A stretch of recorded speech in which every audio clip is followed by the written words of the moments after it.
for all the details on what happened to me, this has been documented thoroughly with the original records and images and my own opinion and experience in 6 hours of video, and it's on my YouTube channel, My Medical Nightmare.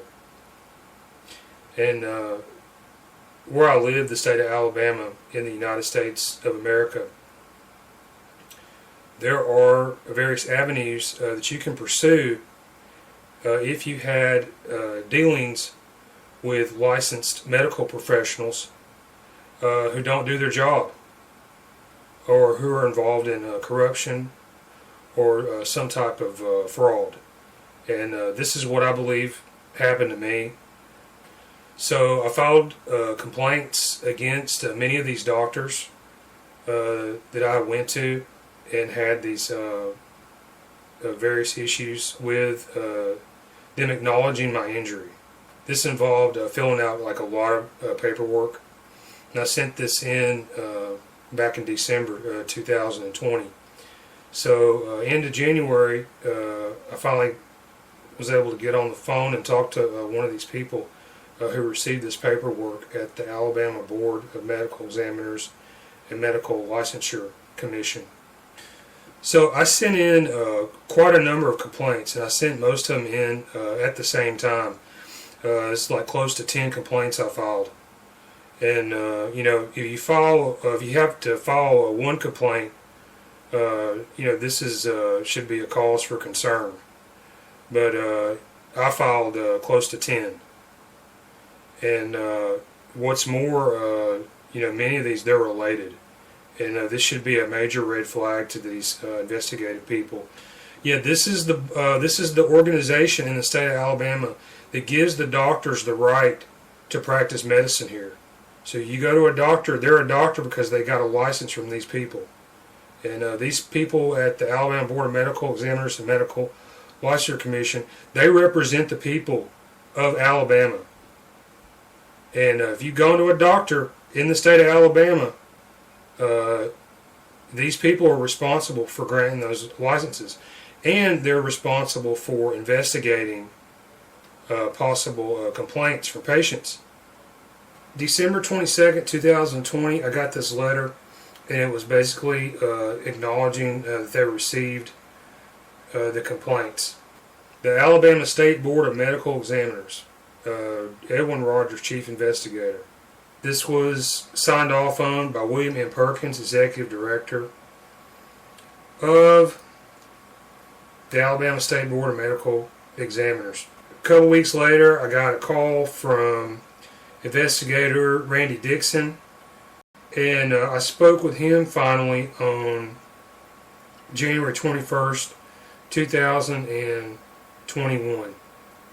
Then on February 12th, this letter was written, and I got this a few days later, and this is from Edwin Rogers, Chief Investigator, Alabama State Board of Medical Examiners, Office of Investigations. And this letter reads as follows. It says, after careful consideration of applicable state law and administrative rules, and after a thorough review of the information you provided, the Alabama State Board of Medical Examiners has determined that the allegations made against the above physicians cannot be substantiated. Thus, the board could not find sufficient probable cause to proceed further into the investigation of your complaint. Consequently, the board is unable to take any action at this time. Because the board's investigations are statutorily confidential and privileged, we are unable to provide you with our investigative file or findings. Any information you have provided to the board will also remain confidential.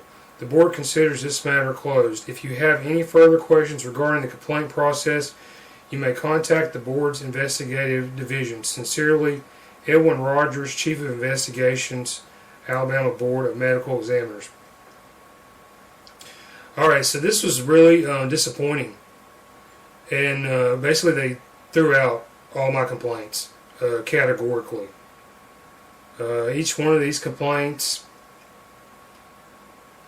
they stood on their own, and they had their own merits, and each one was very important. So I can never trust another doctor in the state of Alabama because they got their license from these people. And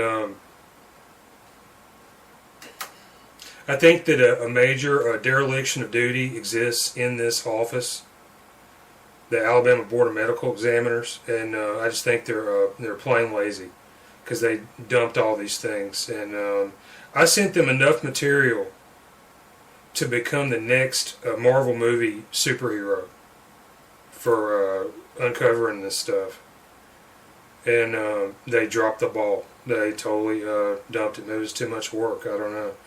But anyway, it's extremely suspicious why they dismissed all the complaints.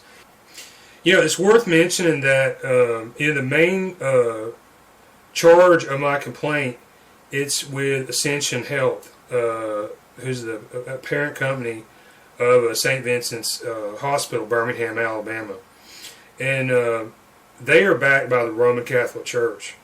And I don't think I have to tell anybody for them to know. You go back and look at the last 2,000 years of history.